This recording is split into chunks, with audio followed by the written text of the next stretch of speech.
Hey everyone, welcome to another Howtech video tutorial. In this video we'll be showing you how to count words in Microsoft Word.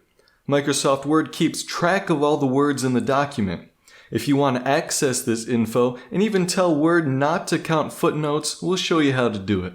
Let's count the words in this document.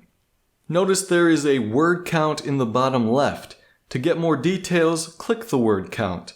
Here you can see pages, words, and even characters. To tell Word not to count footnotes and endnotes, uncheck the box. You will notice that the word count goes down. You can also bring up the menu by clicking Review at the top and Word Count, or you can press Ctrl+Shift+G. You can now keep track of the word count. What other ways do you keep track of or measure your documents? Thanks for watching. If you liked this video, don't forget to give it a thumbs up and subscribe to our channel. And make sure to press the bell button to be the first to know about our new videos.